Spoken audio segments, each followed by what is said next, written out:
Teninya wada batte tak sor gai awatte wata gir khala kanna pyamo awata wala tutine ta de kera mala awada lu pya le ne ba kho ba ne wa chi ga le yo ko de yo su ga du da te wada yi thwe kwa thwe wada mo khama kwa thone wa bp bom da bo chi wa me chi na ke ma ya la thone wa bp bom da bo me chok ke de la wa para ga to kha to ko no ko kle ne man ba o ye de mi de myo ba ga na pya mo no ga na pya te na ta ke le Allah interest เนี่ยว่าการตลาดละตัวตาโอ้ว่าการว่าแต่ได้ไงฝั่งไทยที่อำเภออุ้มผางมีรายงานชาวพม่า74คนลี้ภัยมาจากบ้านเอาไว้เนี่ยเดี๋ยวแต่ว่าถ้าเราโอ้เลยเราอุปยาปานมอลอุปาปานเนี่ยเราปาไปยาก็การนุยชิลุยกันเราเนาะเนี่ยปาดูไปยาก็เนาะเราปากันยาพอยเนี่ยทีนึงก็รู้ว่าก็นั่นเลยไปยามาเนี่ย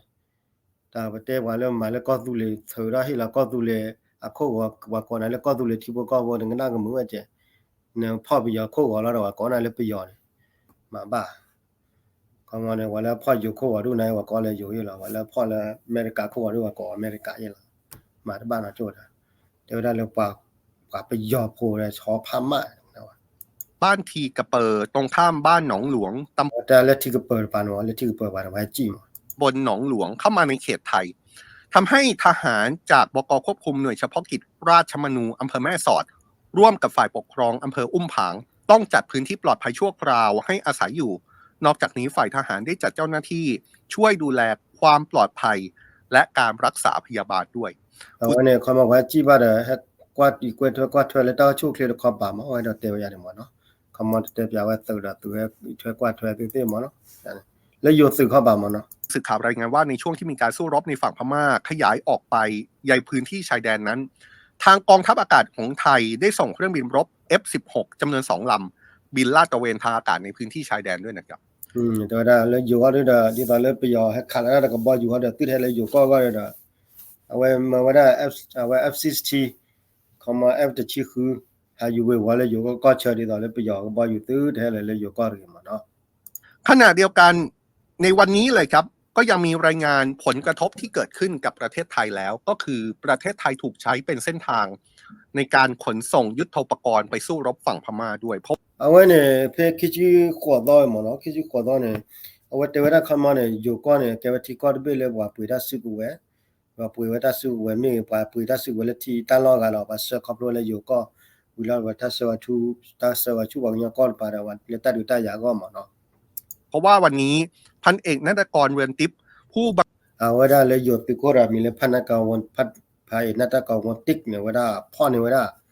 พ่อเนี่ยว่าได้ป่าขี้กันมั้งเลยไม่สอนเนี่ยลาเอาไว้ปุ๋ยไว้ได้ซื้อกูเว้มั้งเนาะบังคับการหน่วยเฉพาะกิจราชมนูซึ่งดูแลพื้นที่ชายแดนไทยพม่าจังหวัดตากในพื้นที่อำเภอแม่สอดพบพระเอาไว้เนี่ยเลยจังหวัดตากเนี่ยแม่สอดมั้งเนาะเลยพระป่าเนี่ยไว้อยู่ตัวพ่อไว้ได้ว่าขี้ไก่เนี่ยมันรอได้บ่ได้เลยอีชั่วโมงเดียวก็บ้านมีเลยก็เคลื่อนมั้งก็เคลื่อนเลยว่าขี้ไก่ด้วยเนี่ยอีชั่วโมงเนี่ยการเช็คการเลี้ยงว่ากันยอดด้วยอีชั่วโมงบ้านเด็กก็แก้ว่ากันยอดละมั้งเอาไว้ได้ว่าพ่อว่าอยู่พ่อว่าได้ขี้มั้งว่าปุ๋ยตัดซื้อกูแล้วพอแต่สาวมั้งเนาะอุ้มผางแม่ระมาดแล้วก็อำเภอท่าสองยางนี่นะครับรวมถึงผู้กำกับการสถานีตำรวจภูธรแม่สอดจังหวัดตากร่วมแถลงผลการจับกุมคดีสำคัญที่เกิดขึ้นในพื้นที่บริเวณเอาไว้เนี่ยเดี๋ยวได้แล้วพ่อว่าได้ปากขี้กะแล้วพ่อว่าได้ปากขี้กะแล้วตากิแล้วเรดดูมาก็มาตามหมดแล้วเรดดูหน้าสถานีตำรวจภูธรแม่สอดแล้วแม่สอดบุ๋มเนาะเป็นเหตุการณ์จับกุมผู้ต้องหา2 คนเป็นชาย1 คนหญิง1 คนสัญชาติเอาไว้ได้เดี๋ยวได้พ่อได้ว่าขี้กะปอมุระพ่อควาระเกี่ยวได้ไปยออธิบก็พอสาชาพม่านะดำเนินคดีในข้อหาสั่งเข้ามานำเอาไว้เนี่ยแล้วแต่ตามหมู่เนี่ยไม่ได้แล้วปุ๋ยได้ซื้อกูไว้แล้วพอเตสาวะ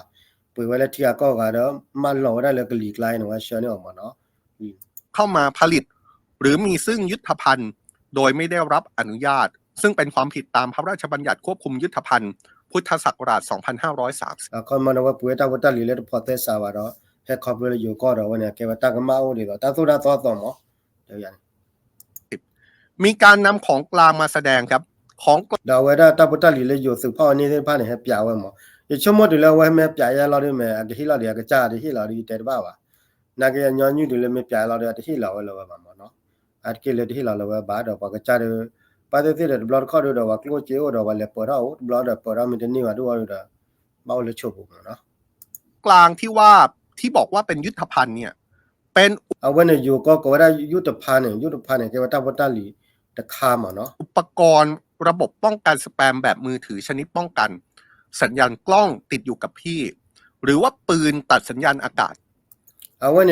man lo wa ta ta li wa ri chu mo ba ga nyo lo ta wa le mo ko yi ti wa plug ki ne ka chi ga ba ga nyo na wa pa de kha ti a ju ji de to wa ba de te ru wa ga ba ki ta wa ta li lo de wa ko lo do plug ya a we pui wa da a we man lo we klo ne le li kla la me le ti ko ba le ri de ti nya ba klo wa ne klo kha wa da drone come on me kha drone ne ta le drone wa su wa le remote control ya ko ne me kha da wa drone lo ne wa le di do le ne kwa ri de pla ba me te da po ya le sa na ne tho wa le drone le bla ne kha wa da drone lo ne a remote wa ne ha kwa la come on remote ne a remote control la ka cha de drone ma che ne thot tai la wa ne thot tai la ne drone ne lo tai la ma o ne klo kha drone แต่ไม่เลยว่าข่าวเราเดี๋ยวเป้าเราเดี๋ยวเราบ้านเราเสียผ่านเดี๋ยวปุยยันเนี่ยในข่าวเราเนี่ยcontrol cell แล้ว draw บุตรเพลินเนี่ยเอาไว้ได้เล่นในข่าวเราก็เนี่ยไม่โหลดเราก็เนี่ย control cell หรือว่า control เราเนี่ยซีเรามาเนี่ยว่าข่าวว่าซีเราเนี่ย draw เนี่ยเราเตะเรามาเข้ามา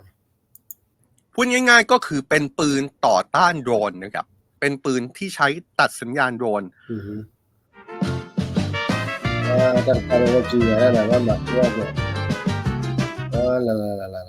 I've got to share this. Your car insurance company does not want you to know about this, but there is a ที่มีรายงานว่าเป็นการลักลอบเดินทางเข้ามาในประเทศไทยแล้วก็ใช้เนี่ยแหละครับพัดลมปรับอากาศเอาไว้เนี่ยเชียวเนี่ยเข้ามาเนี่ยเอาไว้ได้ปุ๋ยไว้ได้กลิ่นขึ้นเดือดเพลย์วิลาเนี่ยกลัวเนี่ยช่วยเราไว้เล็กกลิ่นขึ้นเดือดปุ๋ยมั้งเล็กกลิ่นขึ้นเดือดปุ๋ยวิลาเนี่ยมาไว้ได้พัดจันไหนยังมั้งเชียวเนี่ยเป็นที่เอาไว้กลัวขาไว้ได้โดรนมาไว้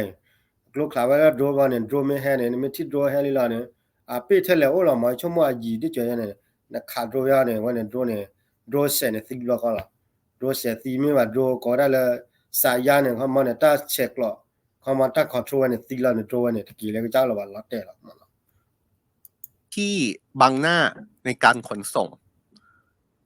โดยพฤติการการก่อเหตุเนี่ยมีรายงานว่าเมื่อวันที่28มีนาคมก่อนการจับกุมเจ้าหน้าที่ชุดจับกุมได้รับแจ้งจากสายลับบอกว่าจะมีเอาไว้เนี่ยအခုเนี่ยบางอย่างเวลาปุ๋ยเวลาถ้าวัตถุดิบเรื่องเนี่ยเวลาเขามาเนี่ยอยู่ว่าบีเบอร์มาอยู่ตาอยู่บีเบอร์ว่าก็เลยว่าก็ว่าเลย intelligent มาก็ได้สายลับเนี่ยว่าเราบอกว่าคนยังก็เลยตามเมคลีมาว่าเลยบีเบอร์ตามเมคลีว่าเลยโคตรที่บ้านเนี่ยดูสิ่งอย่างเวลาอยู่สื่อเขามาอยู่สื่อไม่อยู่เปิดก็เลยไม่สอนเนี่ยเฮ้ยเดี๋ยวว่ามาเราตาวัตถุดิบกันตาวัตถุดิบเนี่ยแค่ตาเราเพนเนี่ยว่ามีจานเนี่ยตาวัตถุดิบค่ะเนี่ยกลัวขาเวลาโจรล้อအခုနေတော့သူဖော့တီရောမင်းလည်းတီနေခေါမတိလေကွာကျွတ်ဘလာခေါမတခလတာဘတာလေတီရပါနေဘာဒီတင်ညာချိုယောဆုယောပကောဝီလီမဟိုတဲဝဒမနော်มีการลักลอบขนสินค้าเกี่ยวกับอาวุธผ่านการใช้บริการขนส่งเอกชนไปยังเนี่ยခေါมเนี่ยตบตาลีวะมาชักเขาเลยก็เลยเอกชนเนี่ยก็เลย private มาเขามาแล้วคอมนี้นะมุชิมว่าปุยตบตาลีเนี่ยมาชักอย่างนี้ยังประเทศพม่าเจ้าตากเลชตาสุกุเววะเนี่ยไม่เนี่ยเราได้ตากเลตัวเลยก็เปลี่ยนไปมาเนาะพนักงานชุดจับกุมจึงได้รวบรวมรายละเอียดแล้วก็ร่วมเดินทางไปตรวจสอบเดี๋ยวว่าที่เรียกว่าแต่ละว่าบางบ้านด้านนี้ว่าตักซอยยังบลอดูดเลยว่าจู่วันนี้ไม่ยานาะแต่ว่าบางบ้านด้านนี้ว่ามีตักซอยเรามีตักเรามุนดาวแล้วบ้านเลยล่ะด้วยการวางแผนให้ผู้ต้องหาซึ่งมีชื่อเป็นผู้ส่งพัสดุมาติดต่อรับพัสดุโดยอ้างก็ไม่เลยเขามาตะวัตลีนว่าสิ่งนี้ไปให้ติดเลยว่าอลีเดี๋ยวว่าสิ่งนั้นได้เราวิเลดว่าปัสเซกเราว่าว่าแล้วมันเราตะวัตลีกันมั้งเนาะมันเราตะวัตลีกันเราไม่ให้กีตะวัตลีกันมั้งอันนั้นก็ดูว่าสิ่งนี้มันทันด้วยเลยเนี่ยว่ามีปัญหาเรื่องของการจัดส่งเมื่อผู้ที่ปรากฏตามชื่อมาแสดงตัวเจ้าหน้าที่จึงจับกุมและขอทำการตรวจสอบพัสดุต่อหน้าผู้ต้องก็มาเลยติดเลยว่าตะวัตลีก็จ่ายติดเลยละเขาบอกว่าสิ่งนี้ละตะวัตลีเลือผ้าบุญมันทันด้วยเลยเราด้วยว่าพ่อเราว่าถือเราเปลี่ยนเนี่ยผ้าเนี่ยตะวัตลีมาว่าเปลี่ยนว่าโกรธใคร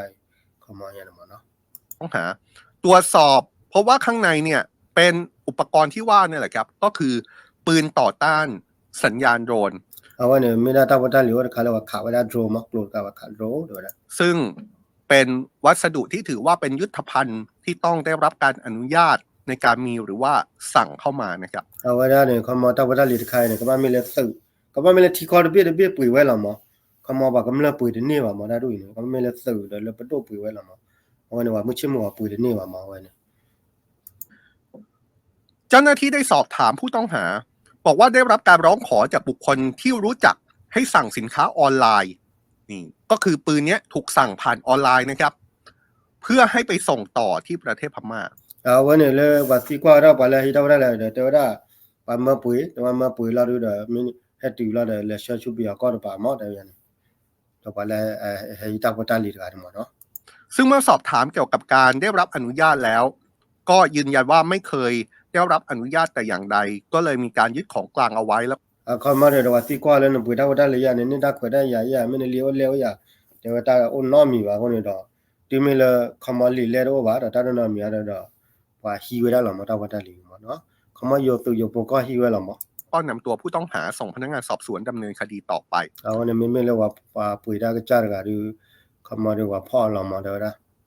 รายงานข่าวแจ้งว่าสำหรับของกลางที่พบเนี่ยถือได้ว่าเป็นยุทธภัณฑ์ที่ต้องได้รับอนุญาตจากเจ้าพนักงานตามกฎหมายนะครับเอาไว้เนี่ยตาวัตลิวเอาไว้เนี่ยก็ไม่เลยว่าบ้ามุบ้าดาปุ๋ยไว้มาหรอมาเนาะเอาไว้ไม่เราไม่ชิมหัวดูปุ๋ยที่เสียว่ามาเดี๋ยวได้จะเป็นอุปกรณ์ที่เกี่ยวข้องกับการใช้งานทางยุทธวิธีซึ่งการตรวจพบและดำเนินการตามกฎหมายนี้ถือได้ว่าเป็นการระงับยับยั้งการลักลอบใช้ยุทธภัณฑ์อย่างผิดกฎหมายและเพื่อให้เกิดความมั่นคงปลอดภัยแก่ประชาชนนี่ก็เป็นข้อมูลล่าสุดนะครับแล้วก็เป็นหนึ่งในประเด็นที่เราตั้งเป็นประเด็นคำถามในตอนนี้เนี่ยครับว่าทุกคนคิดว่ารัฐบาลไทยเนี่ยได้เตรียมความพร้อมรับมือกับผลกระทบในด้านต่างๆที่เกิดขึ้นกับการสู้รบในพม่าแล้วก็มาเนี่ยว่ากันเลยอยู่ก้อนเนี่ยว่ามาตาวัตลิวดูว่าติญญาก้อนเนี่ยละป่าปุ๋ยได้ด่าว่าเวก็ว่าญาก็เชื่อว่าปุ๋ยตาวัตลิวเลยอยู่ก้อนกันเลยละเป็นได้ก็ตัวเลยว่าติญญาละนาก็ดูได้ยี่ชั่วโมงก็ดูได้บล็อกข้อเนี่ยว่าปุ๋ยเวลาออนไลน์เราดูได้ดับเบิลว่าพ่อว่าคลิปมันมาอยู่ละมีละปุ๋ยเนี่ยที่หาเราเลยถ้าคิดเลยจะไปนะเนี่ยว่าพ่อคลิปมันมาอยู่ละเดี๋ยวแม่สอนนะเนี่ยว่าพ่อคลิปมันมาอยู่ละนั่งจะมีก็ดูว่าพ่อคลิปดูว่าดูมั้งว่าโอ้เลยชัวดูเดี๋ยวบ้าว่านั่นก็ดูดอตาเลยตาก็คอเลยบอกงั้นตาพ่อเชิญนี่ต่ออีกเตล่ะว่าชาเนี่ยว่าตาวัตลิวเลยพอแต่สารว่าชาเตตีว่าแล้วนั่นก็ปุ๋ยเลยพอแต่สารเนี่ยปุ๋ยเตตีเจ็บว่าคำว่าเนี่ยซอฟต์แวร์ไทยเธอรู้น้องข่าวมั้งคำว่าเนี่ยว่ามีชาเนี่ยวันตาวัตลิวมีเราเนี่ยมีปุ๋ยตาวัตลิวเนี่ยเกี่ยวกับตาทอดดาวดาก็เบียดดอกเบี้ยประตูก็ว่าอาทิตย์ก็คนเนาะตาจะมาว่าเนาะนั่นคือตาชาตาปุ๋ยว่าเราเลยเปลี่ยนมาแก่เลยชากุชาบลายเนี่ยโอ้เลยรู้เนาะโอ้เลยรู้นะเลยตาก็ชาก็ปุ๋ยเลยรู้เนี่ยตัวว่าတော့အမေကွာလက်တာကစောနေယူသုံးနာကနေတဖြိုဝဲလောလာတဘလကလီခြာတာဝတလီနေတော့တာမေဖြိုလောလာနာနေတသုတော့သူလာကရပါလီတော့တာကစောမဟာကောမတလာနေတာကစောဟာတော့မကောတလာနေယူသုံးနေတော့ဒါအကလုံးနေလောမတိခိုတကလာပလဲရဟောနော်ဒါခလီဒီလို့တဲလောပါအဝဲနေအကဲဝဲလေကွန်ညတပ်ဖချောကနေဒါလည်းဘကွာချမဲနေတာဝတလီမောခမန်ကြေအိုလီနာကနေနပွေတော့ပေါ်ပါတော့ဘာချာနေနာတော့ပေါ်ပါနေဝဲနေတက်လည်းဘကွာချမဲโอเลนมาคือมาบลาเนี่ยมาคือมาบลาด้วยนี่นาเกมอนาคือมาบลาเนี่ยนี่นาเกนี่ยิชมบะคาเลตาคือตาบลาเนี่ยตะเสบะกะเลยตามันเนี่ยพอเตอร์บาม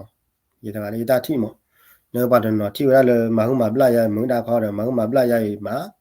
มาเตวะดามาคือมาบลายะนี่ยะชิคุชิลิมาลีอลีดออเมลีเลยลิโหเนี่ยมาบาดิลอเมลีแล้วอลีเวออตลีวะดูวะดูตลีวะบานี่โหเนี่ยมาบาโหเนี่ยดอเวมินาตากะซอรคาเลอวะดาအတဲပြဝဲတော့ရချုံမို့တောက်ဝတလီတို့ပါသေးသူသေးလဲပါတော့မပသေးလဲပါတောက်ဝတလီကြားတာတွေပါသေးတွေပါကောလောတော်လည်းပါကိုချိုတွေပါသေးတော့ပါမနိုင်ပါကောလောဒီကောမကွမ်ကောတော့ပါတော့ကြကြည့်ပါဒီချုံမို့ပါတော့ဖော်แล้วก็จอลว่าชวนနိုင်ပါကောလောတို့မတောက်ဝတလီတို့ပါကသိဝဲမကတဲဝဲလေတဲဝဲသေးလောမကမရတဲ့တင်ညာဒီကမယမလောဒီမလောတင်ညာလေဟိုတောက်ဝတလီပါနာတက်ဒီတက်တာဝဲသေးလောမတာလီညာတိပူကွေဘလော့ကီဘလော့နာမာတာရင်တော့ဘာခီဒတာပတလီနေဒါကကြတော့ကပလက်ပူရတာဘာတဲ့ဝါကောလောတူတူကြည့်မယူရကလာမာဝဒတေတေဘာဘိုင်လောမအော်နေမီတာခါလမီတာမလိုဒ la bu ku na ge da na wu lo pa nyo ne pu ta wo ta li ba sha ta wo ta li de yo pho la de no da ba lo le chu bu ba le chu bu lo da amount de le ki da ma e ge wa le ta lo wo ji lo ho ne da ta ku ta bla ne de nyo ba mo de yo ten ไว้ดีพอแล้วหรือยังเมื่อสักครู่เราหยิบยกกรณีผู้หนีภัยจากการสู้รบที่ข้ามมาฝั่งไทยซึ่งเจ้าหน้าที่ท้องถิ่นของฝ่ายไทยก็พยายามทำหน้าที่อย่างเต็มที่นะครับมีการจัดตั้งพื้นที่ปลอดภัยเพื่อให้เป็นที่พำนักเพื่อให้เกิดความปลอดภัยก็คือกรณีของผู้หนีภัยการสู้รบเป็นปัญหาที่กระทบตามมาและนี่ก็เป็นอีกหนึ่งเรื่องครับจะสร้างเปียวye da ma ne de road be la kha piao ye yo na ne wa da chu mo la kla kla de ti wa da de ti ba kla kla wa ha de yo san piao wa de road be la kha piao ye wa tham da yo wa dai ko ne wa te wa ma pa hi dak so da de te wa kha ma yo pa do ne me ko te ka to da le ta ke da le ko pi yo me ge le wa ba mo ma da le ti che ko chen ne hi le ta bi ta bo wa me ge ma no wa te wa da pa ne do te wa da ri te pya de pha ali de ye ka cha te a ha de no mo na โอเคจะมีเรื่องย่อยกว่าจุก เราอาจจะกลายเป็นประเทศที่ยุทธภัณฑ์ต่าง